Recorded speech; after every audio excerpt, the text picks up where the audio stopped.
हमारे चैनल को सब्सक्राइब करें और बेल आइकन दबाएं।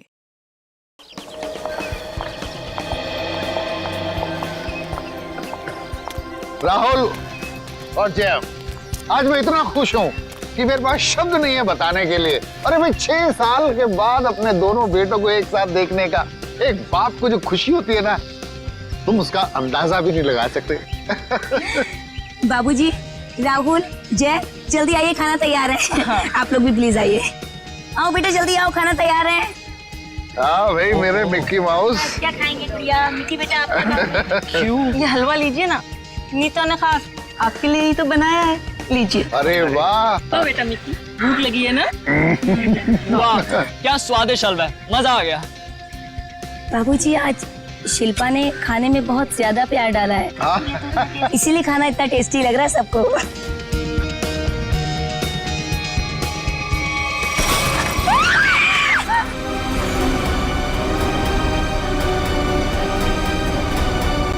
ये क्या?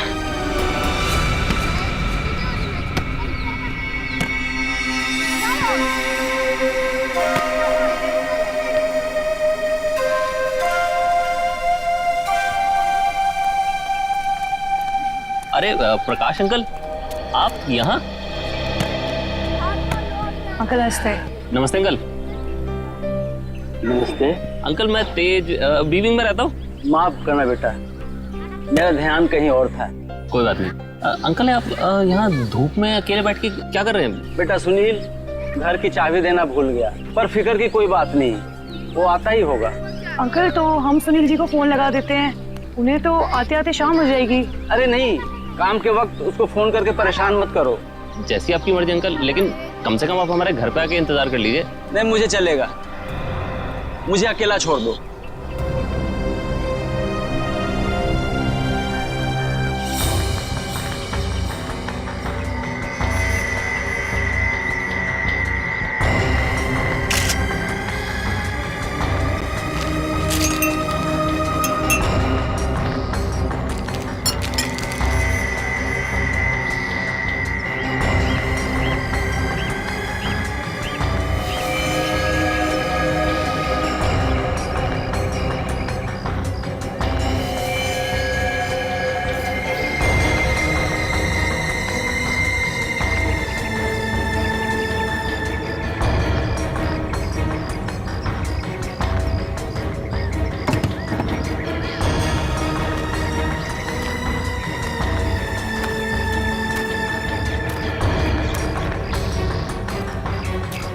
एक बात बताइए जी, आप सब लोग यहाँ पर खाना खाने बैठे थे है ना, तभी ये हाथ खाने में गिरा?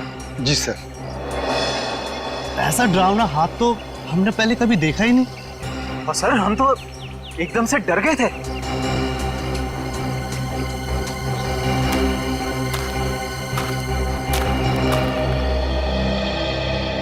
सर आपने हाथ तो देखा ही ना सर, गला नहीं है लेकिन खून पूरी तरह से सूख चुका है।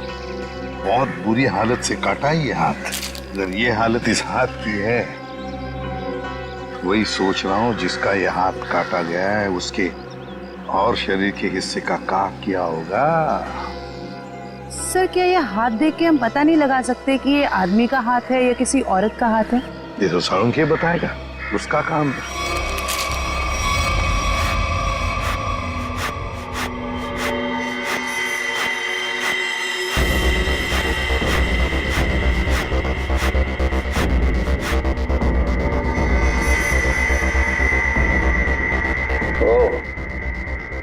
इन मुजरिमों के हौसले भी दिन ब दिन बुलंद होते जा रहे हैं। ओए, अकेले में क्या बातें कर रहा है? मुझसे बात कर। क्या पता चला, बताओ जल्दी। बस जिस किसी का भी हाथ है उसका डीएनए मरने वाले की कहानी पुकार पुकार कर बता रहा है। ऐसी क्या कहानी बता रहा है सर? सचिन, जिस किसी का ये हाथ है उसकी उम्र 40 से 45 साल की है, और बॉस इसके साथ जो कुछ हुआ है उसे सोच करके भी रोंगटे खड़े हो जाते हैं। रोंगटे खड़े हो जाते? क्यों सालूंखे साहब? इसके हाथ में से खून का एक एक कतरा निचोड़ निचोड़ के निकाला गया है। क्या कह रहे हैं सर आप? इतना कुछ किया गया इस बेचारे के साथ इसे मारने से पहले? हाँ, और ये सुइयां, ये तारें, ये सब इस हाथ के प्रेशर को, वॉल्यूम को और डेंसिटी को बता रहे हैं। लेकिन सर जब आदमी मर चुका है और उसके हाथ में खून ही नहीं है तो प्रेशर कैसा? एक डेड बॉडी का भी एक निश्चित वॉल्यूम, निश्चित प्रेशर और निश्चित डेंसिटी होती है, लेकिन इसके मुर्दा शरीर का वो डेंसिटी, वो वॉल्यूम और वो प्रेशर तीनों कम है। और ये हाथ देखो बॉस, इस हाथ को देखने से लगता है कि किसी ने बहुत ही क्लिनिकली, सर्जिकली इस हाथ को काटा है।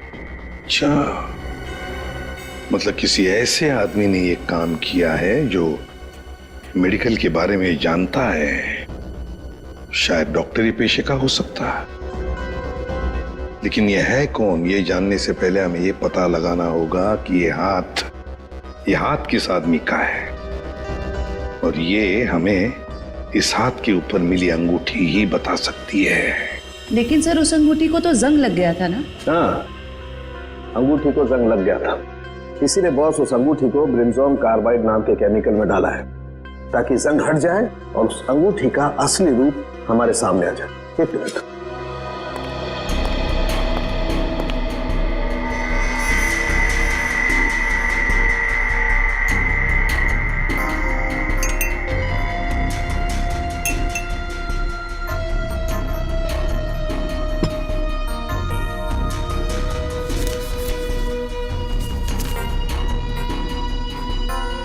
ये देखो बॉस, ये अंगूठी एकदम साफ।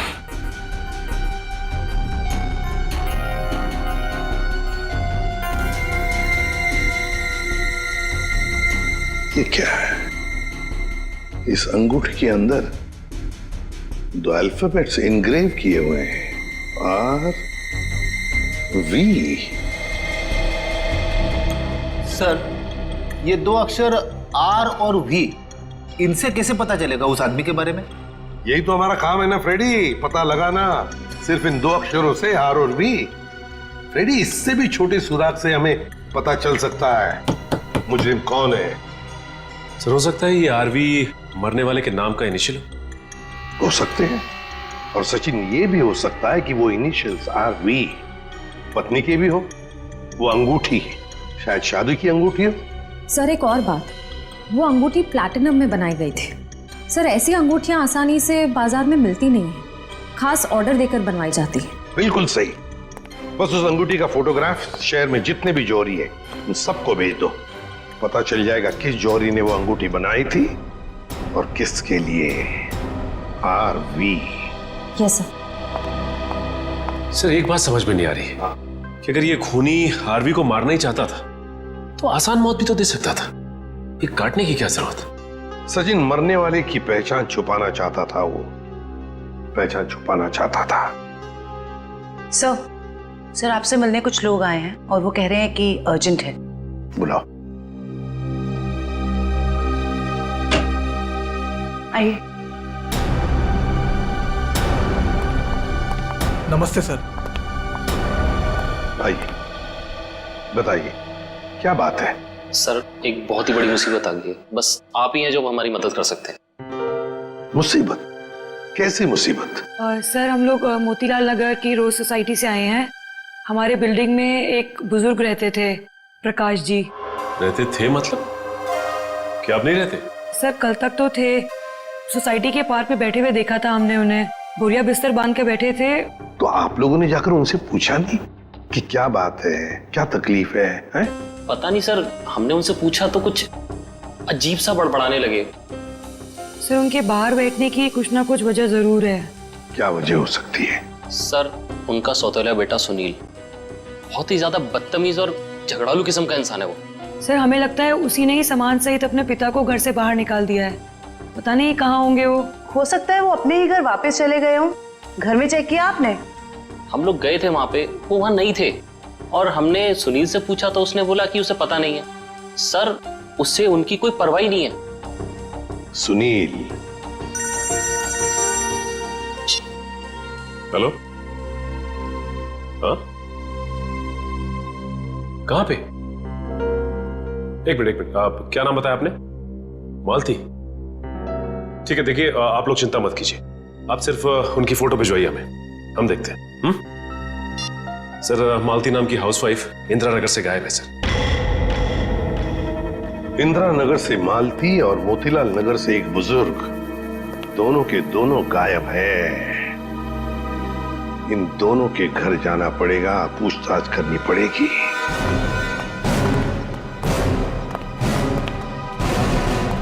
सर, हमने मिस्टर सुनील का घर अच्छे से चेक किया। प्रकाश जी नहीं है वहाँ पे, और ना ही कोई ऐसा सुराग मिला है जिससे प्रकाश जी के बारे में कुछ पता चल सके। सर, मैंने कहा था ना कि मुझे कुछ नहीं पता कि वो कहाँ चले गए। प्रकाश जी तुम्हारे सौतेले पिता थे, तुम्हारे उनके साथ अक्सर झगड़े हुआ करते थे, है ना? क्यों? सर, झगड़े होते थे, पर किस घर में झगड़े नहीं होते। इसमें सौतेली वाली बात कहाँ से आ गई सर? सगे बाप बेटों में भी तो झगड़ा होता है ना। मैंने उन्हें हमेशा सखी से ज्यादा समझा। अगर इतना प्यार था तो फिर उन्हें बाहर क्यों छोड़ दिया? सर, उन पे घर की डुप्लीकेट चाबी थी, चाहते तो घर में बैठ सकते थे। सर, मुझे तो लगता है कि इन दोनों ने ही मजबूर किया होगा उन्हें घर छोड़ने के लिए। ये आप क्या कह रहे हैं सर? हम ऐसा क्यों करेंगे? सर, आपको क्या लगता है मैं अपने पापा के साथ कुछ गलत करूंगा? सर, मेरे पापा को ढूंढ के ला दीजिए। हाँ, प्रकाश जी को तो हम ढूंढ कर निकालेंगे ही निकालेंगे, वो तो हमारा फर्ज है। लेकिन एक बात याद रखना, अगर पता चला तुम लोगों ने अपने पिताजी के साथ कोई गैर बर्ताव किया है तो अच्छा नहीं होगा, समझे?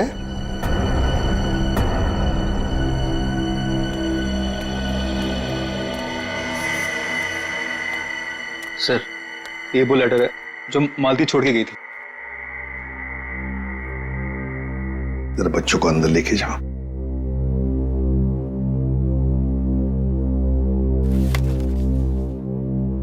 मैं मालती अपने पूरे होश में बिना किसी दबाव के ये खत लिख रही हूं।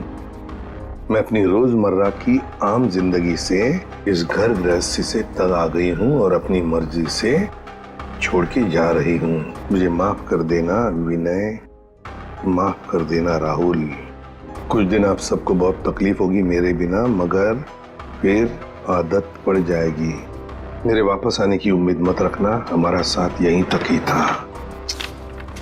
मालती। सर, ऐसे कैसे कोई पत्नी अपने बसे बसाए घर को छोड़ के जा सकती है? वही तो। वो मैं कल बच्चे को स्कूल छोड़ने गई थी ना, तब वो मुझे वहां मिली थी, तो मुझे उसका बर्ताव कुछ अजीब सा लगा। कुछ अजीब सा लगा मतलब? कैसा लगा आपको? मतलब वो बच्चे के सामने रो रही थी। सर, हमेशा अपना और पापा का ख्याल रखना। आप कहीं जा रहे हो क्या? मैं भी चलूंगा आपके साथ। नहीं बेटा, मैं कहीं नहीं जा रही।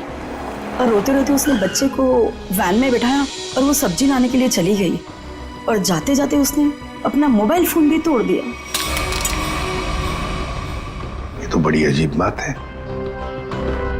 कैसे गई वो वहां से? वो ऑटो से गई सर। और कहाँ गई कुछ पता चला? मेरा मतलब है, क्या सुना आपने? नहीं, मैं सुन नहीं पाई सर। चलो ठीक है, thank you very much. Sachin, Motilal Nagar और इंदिरा नगर के जितने भी रिक्शा वाले हैं उन सबको प्रकाश जी और मालती के फोटोग्राफ्स दिखाओ। एक्सक्यूज मी भाई साहब, इस आदमी को आपने यहाँ कहीं देखा क्या? नहीं सर, इनको कभी नहीं देखा। अरे अब ध्यान से देख के बताइए, हो सकता है कभी आपकी टैक्सी में बैठे हो। टैक्सी में तो दिन भर में बहुत लोग बैठते हैं साहब, हर किसी का चेहरा याद रखना मुश्किल रहता है। शुक्रिया।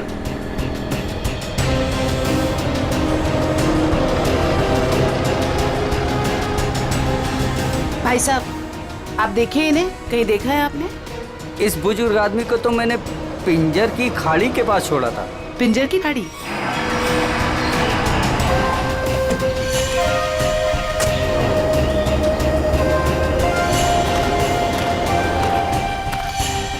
साहब, ये औरत कल पक्का मेरे साथ मेरे ही ऑटो में गई थी।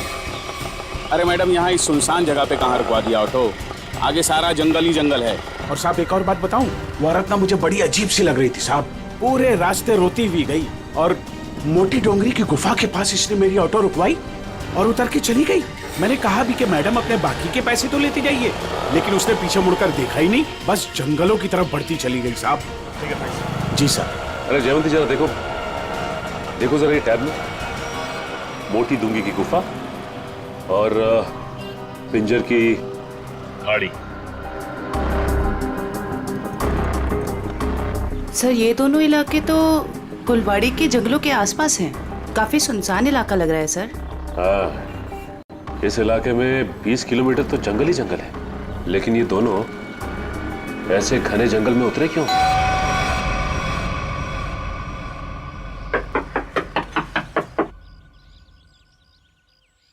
बड़ी अजीब बात है, रिंग पे आरवी गुदा है और नाम हितेन कुमार। हो सकता है इस घर के किसी और सदस्य के नाम के इनिशियल्स हों ये, क्योंकि उस जौहरी को पूरा यकीन था कि इस रिंग का ऑर्डर इसी घर में से किसी ने दिया है। जी कहिए। नमस्ते, हम सीआईडी से। सीआईडी? अंदर आइए।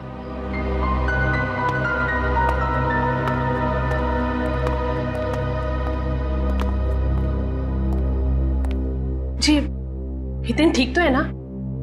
कहाँ है वो? आप उन्हें साथ नहीं लेके आए?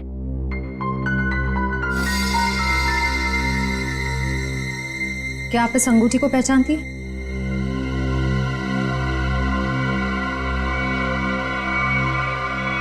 संभालिए अपने आप को। मैम ये लीजिए।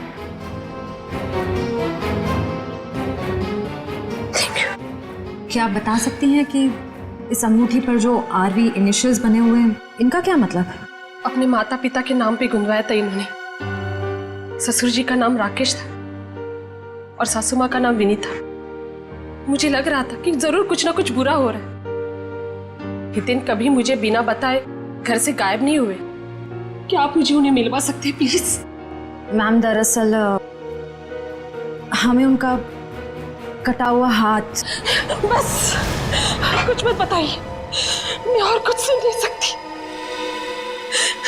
मैं जानती थी हितेन जिस राह पे चल रहे हैं उसका अंत अच्छा नहीं होगा। हमें भी पता चल चुका है कि वो किसी गलत काम में शामिल थे, इसलिए आपने उनके गायब होने की रिपोर्ट नहीं दर्ज कराई। क्या आप प्लीज हमें पूरी बात साफ साफ बताएंगे? दरअसल इन्होंने अपने कंपनी से 10 करोड़ का घोटाला किया था। 10 करोड़ का घोटाला? इन्होंने वो पैसे कहीं और काम पर लगाए। पैसे तो डूब गए, लेकिन जब कंपनी ने उनके पास पैसे की डिमांड की तो उनके पास पैसे देने के लिए एक फूटी कौड़ी भी नहीं थी। फिर क्या, कंपनी ने इनके ऊपर केस कर दिया। हमारा घर नीलाम होने के कगार पर आ गया। मुझे लगा शायद इसलिए ये 3 दिन पहले घर से गायब हो चुके हैं। और इसलिए आपने उनके गायब होने की रिपोर्ट दर्ज नहीं कराई? नहीं, दरअसल अचानक मुझे इनके कंपनी से कॉल आया। किसी ने कंपनी की रकम चुकता कर ली है। मैं खुश हो गई कि शायद ही अब वापस आएंगे। 1 मिनट, वो 10 करोड़ रुपए जो हितेन ने कंपनी से चुराए थे वो किसी और ने चुकते किए? किसने? पता नहीं, किसी ने इनके कंपनी के अकाउंट में वो रकम डलवा दी थी और एक चिट्ठी छोड़ी कि ये रकम वही है जो हितेन ने उनकी कंपनी से ली थी। बड़ी अजीब बात है मैम, कोई और हितेन के पैसे क्यों चुकाएगा, वो भी 10 करोड़? इसके पीछे जरूर कोई गहरा राज है। मैम, आपके रिश्तेदारों ने या दोस्तों ने हितेन को ढूंढने की कोशिश नहीं की? कोशिश की न। हितेन की गाड़ी भी मिली कुलवाड़ी जंगल के पास, लेकिन हितेन का कुछ पता ही नहीं चला। कुलवाड़ी जंगल।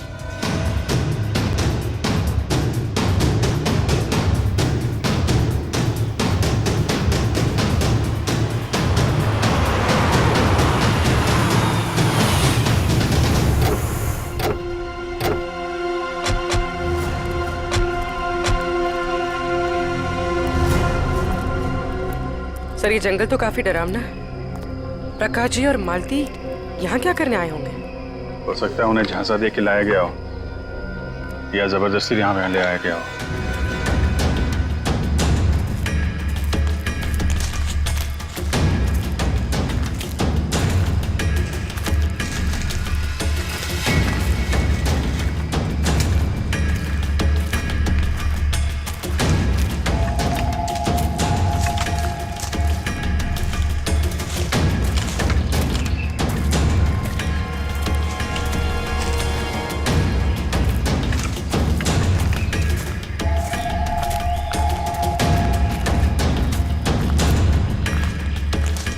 मिनट अभिजीत, वो देखो।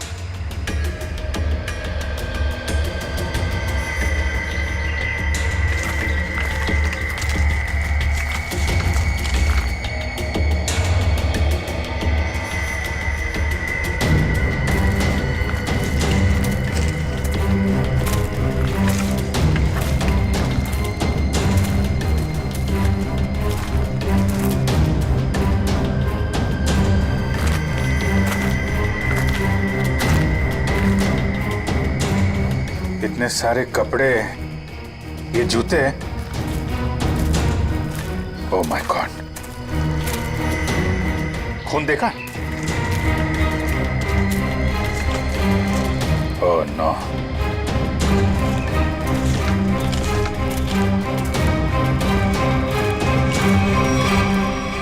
ये खोपड़ियां, ये हड्डियां, ये जंगल के अंदर चल क्या रहा है?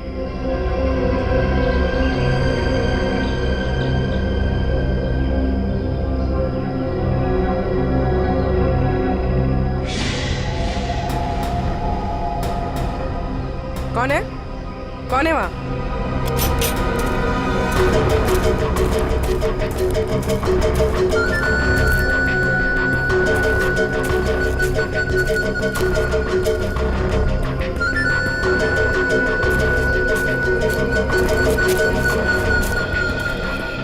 क्या हुआ? वहां तो कोई नहीं है सर। सर वहां पे कुछ था सर। सुनसान जंगल में कौन हो सकता है? ये तो सारे कपड़े, जूते और ये हड्डियों को देखकर लग रहा है कि अलग अलग उम्र के लोगों को शिकार बनाया गया है। बहुत खतरनाक अपराधी है, मासूम भोले भाले लोगों को यहाँ बुला के मार डालता है।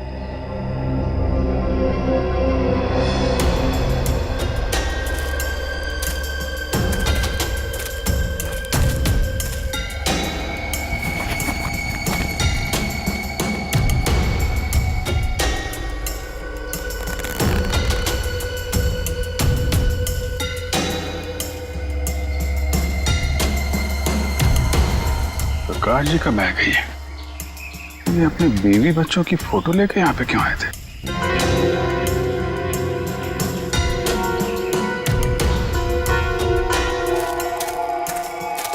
ए रुको,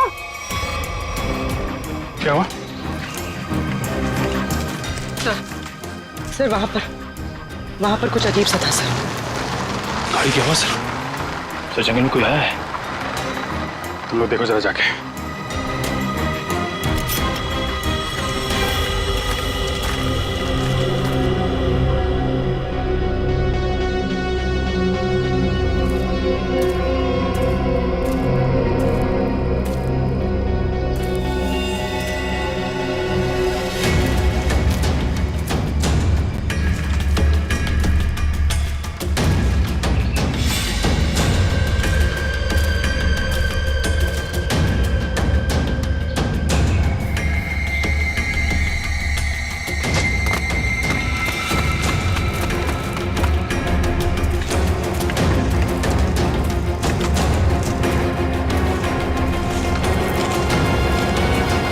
हितेन का कटा हुआ हाथ और उसकी गाड़ी मिलती है गुलवाड़ी जंगल के आसपास। समझ में नहीं आ रहा, पता नहीं क्यों सचिन, मुझे ऐसे लग रहा है कि हितेन का केस, मालती का केस और प्रकाश जी का केस, इन तीनों केसेस का आपस में कोई ना कोई संबंध है, कोई ना कोई संबंध है। सर प्रकाश जी और मालती के बारे में कुछ और पता चला है। क्या? सर ठीक हितेन की तरह ही प्रकाश जी और मालती दोनों कर्जे में थे। प्रकाश जी के बेटे को 5 लाख रुपए देने थे और मालती जी का घर गिरवी रखा था। सर दोनों के गायब होते ही इन दोनों का कर्जा किसी ने चुका दिया। हितेन भी कर्जे में था, मालती भी कर्जे में थी, प्रकाश जी भी कर्जे में थे। तीनों के तीनों गायब होते, तीनों के तीनों आखिरी बार दिखाई पड़ते हैं गुलवाड़ी जंगल के आसपास। काम करते हैं उस लाइन पर, गुलवाड़ी जंगल के लाइन पर जितने भी ऑटो रिक्शा वाले और टैक्सी वाले धंधा करते हैं सबको यहां लेकर आते हैं। सब हम लोगों को क्यों बुलाया? इसलिए बुलाया है कि हमें तुम लोगों की मदद चाहिए। हम क्या मदद कर सकते हैं साहब आपकी? देखो, खैर गांव से गुलवाड़ी के जंगल के रास्ते पर तुम लोग अपनी अपनी गाड़ियां चलाते हो, है ना? साहब टैक्सी तो पूरे शहर में घूमती है। हाँ, लेकिन सारी टैक्सियां गुलवाड़ी भी नहीं जाती। सिर्फ वही गुलवाड़ी जाती है जो खैर गांव से होकर जाती है।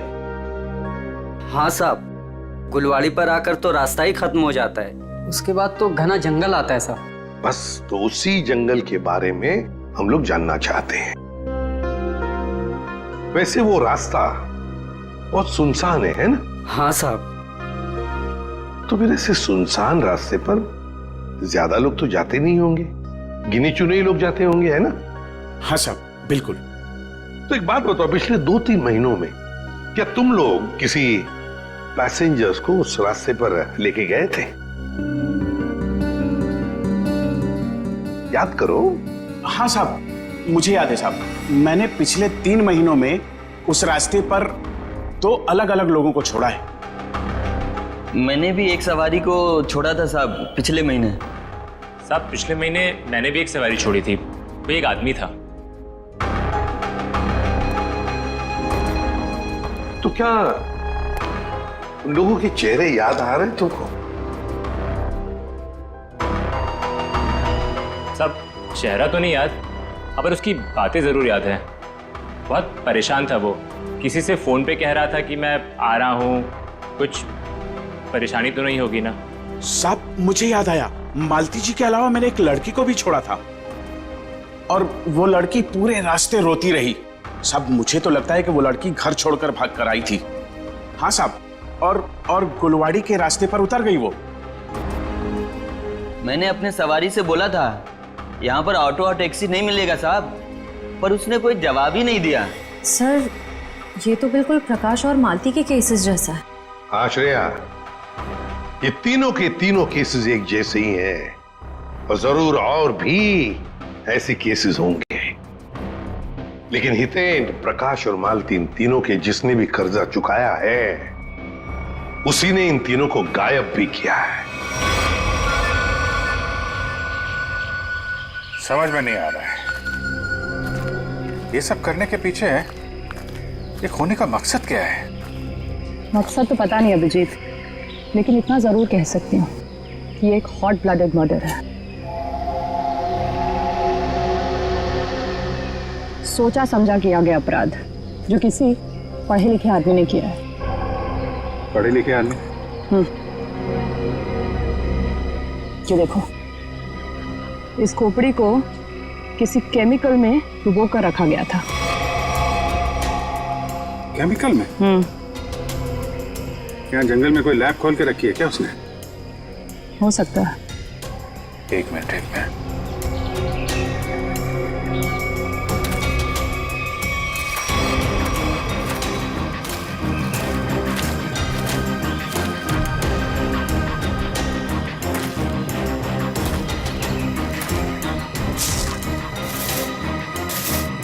ये देखा?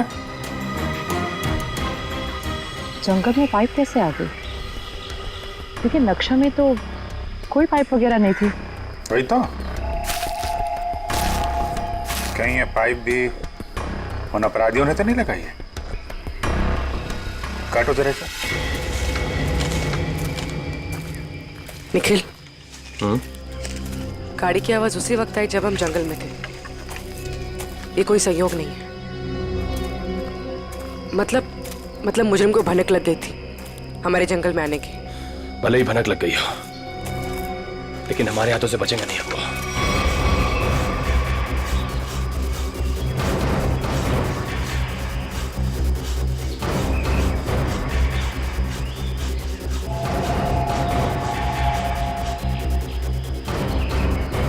बदबू आ रही है। खून? पाइप में खून है। लोगों को मार के, उनकी लाशों को काट के इस पाइप में से खून भेजा जा रहा है। किसी एक आदमी का काम नहीं है, ये पूरा का पूरा गिरोह है।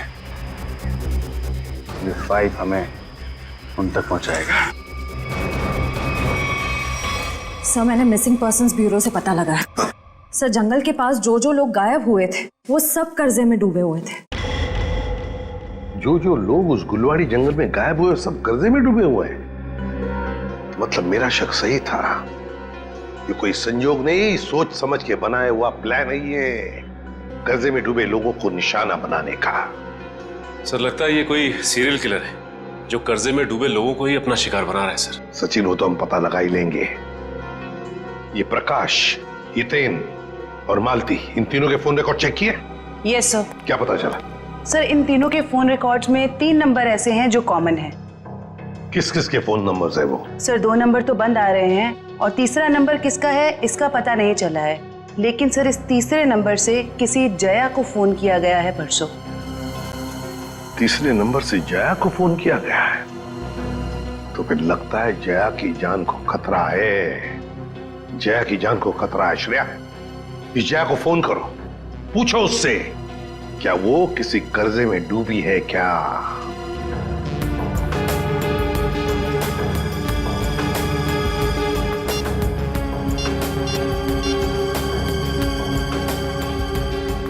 जया,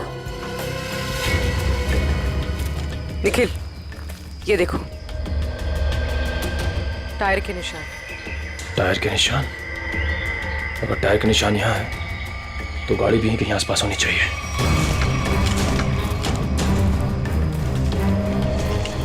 गाड़ी उस तरफ है, संभाल के।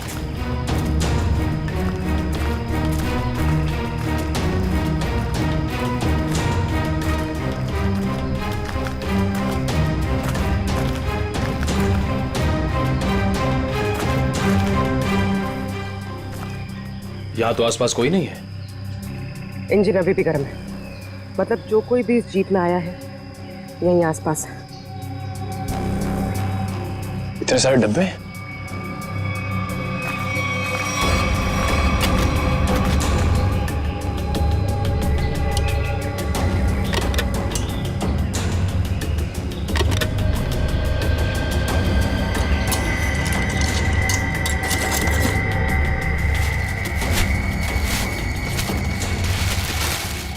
ये तो अस्पताल का सामान है, यहाँ इस जंगल के बीच क्या कर रहा है? वही तो।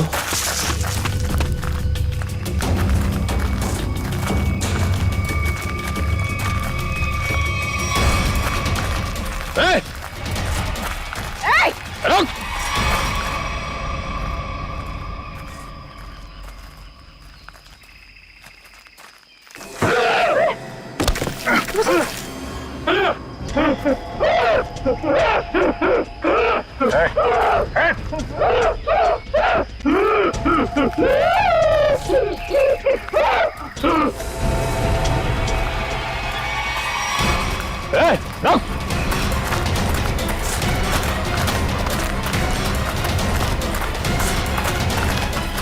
देखो क्या क्या है, क्या बात है? तो बोलो क्या बोलना चाहते हो? कैसे में तो को नहीं मारा। मैं इसके दिमागी हालत देख के तो नहीं लगता ये। देखो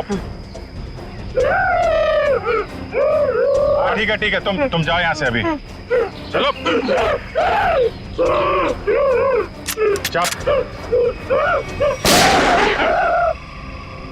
तुमने गोली क्यों मारी? वो बेचारा डर के भाग गया। वापस आके इसको बचा लेंगे। पहले प्रकाश और मालती को बचाना जरूरी है, कहीं उनकी भी ऐसी हालत ना हो जाए।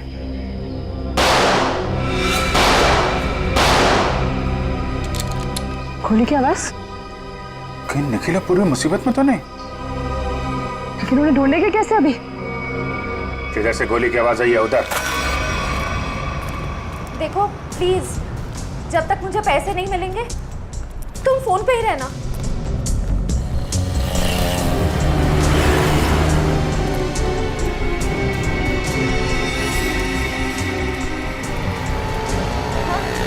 मुझे दुकान दिख गई, मैं आ रही। नहीं, तुम फोन मत रखना प्लीज, मैं पहुंच गई।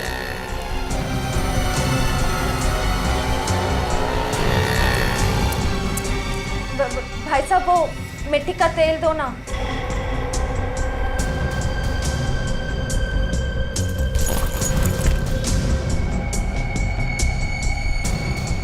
मैं सीआईडी ऑफिसर हूँ।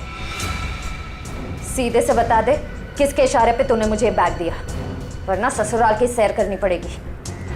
वो जा रहा है, नीली कमीज वाला, फोन पर। मैं हूँ रिशिता, वो ब्लू शर्ट वाला।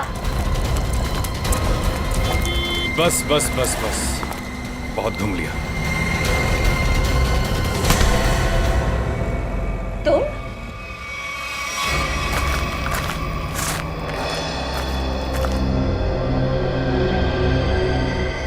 घसीटने के निशान।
लग जा।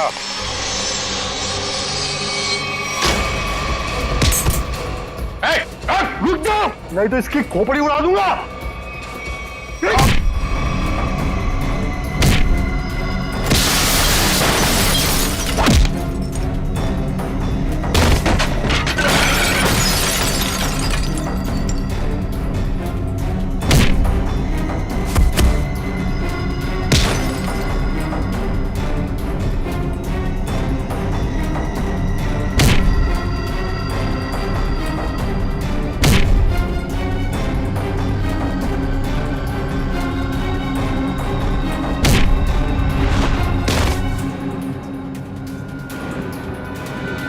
कि बस लगी तो नहीं?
पूर्वी, उसका नकाब उसका ये साथी उतारेगा।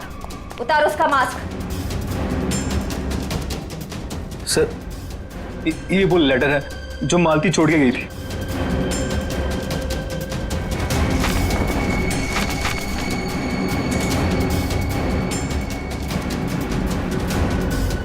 आप क्या कह रहे हैं सर? हम ऐसा क्यों करेंगे?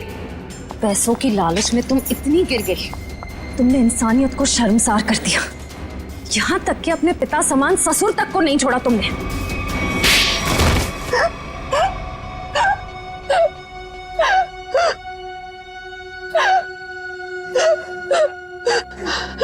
मैंने जो कुछ भी किया लोगों की मर्जी से किया और उन्हें उनके बलिदान का दाम भी दिया। गलत। लोगों की मजबूरी का नाजायज फायदा उठाया तुम लोगों ने। उनके शरीर के अंगों का काला कारोबार कर रहे थे तुम लोग। क्यों? क्योंकि आपकी सरकार ने मेरा डॉक्टर का लाइसेंस कैंसिल कर दिया था। कमाल है, तुम्हारा लाइसेंस रद्द कर दिया तो तुमने लोगों को मारना शुरू कर दिया।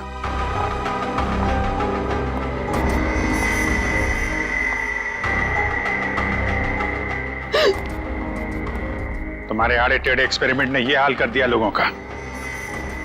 शर्म आनी चाहिए तुम दोनों को। इतना नीचे गिर गए कि अपने घर वालों को तक नहीं छोड़ा तुम लोगों ने। क्या करते सर, विदेशी ग्रुप से पैसा ले चुके थे हम, और जो अंग उन्हें चाहिए थे वो हमारे पास नहीं थे, इसलिए सोचा घर वाले ही सही।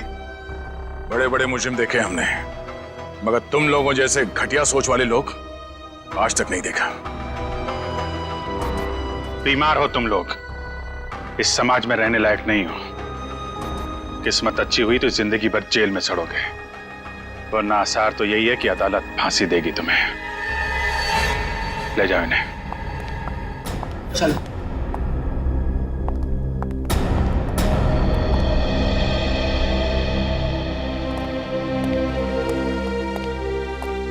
इनका किसी अच्छे अस्पताल में इलाज करवाते हैं। चल। For more updates, subscribe to our channel, click the show links and enjoy watching the videos.